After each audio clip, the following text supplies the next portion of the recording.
Magluluto tayo ng sabaw ek-ek. Sabaw ek-ek. Kasi hindi ko alam anong tawag sa sabaw na to. Basta ito, magigisa ako ng sibuyas. Tapos isusunod ko maya-maya yung bawang. And then meron akong kamatis, malunggay. Sasahog ko yung hipon and itlog. Yun, sasabawan ko yun. Hindi ko alam anong tawag doon, kaya sabaw ek-ek. Nilagay na natin yung bawang. Tahin lang natin yung mag brown. At isusunod natin yung kamatis.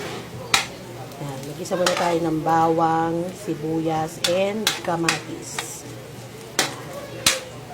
Nilagay ko na pala yung hipon. Pag nagbago na ito ng kulay, tatanggalin natin para hindi ma-overcook. Yan.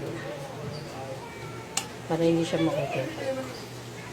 Mamaya, babalik na lang natin pagka may sabaw na. Yan. Yan ang ating hipon. Yan.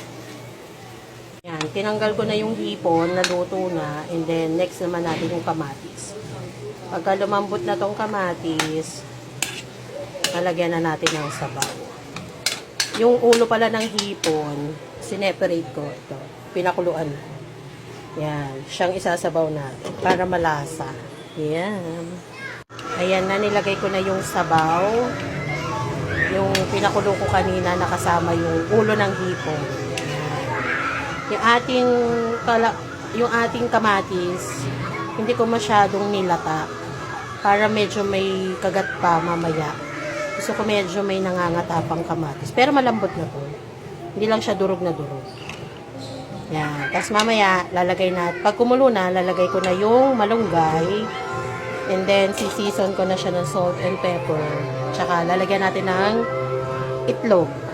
Isuswirl natin na ganun yung itlog. And yung ating hipon. Yun na, sinabawang ek-ek. Na, nilagay ko na yung ating malunggay. And then, next na ilalagay ko ay yung itlog. Binating itlog, tapos isa-swirl natin natin. Yan. Yan na, nilagay ko na yung itlog. Yan, nakaswirl. Huwag muna nating hahaluin para medyo mabuo siya. Yan, patred natin. Ayan o.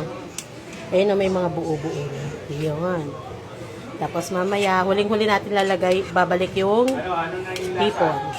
Wait lang kuya, hindi pa nga tapos eh. Hindi, dapat saglit lang yan, titigas mo. Teka muna, hindi pa nga tapos. Ito yung pinsan ko, oh. Ayan, oh.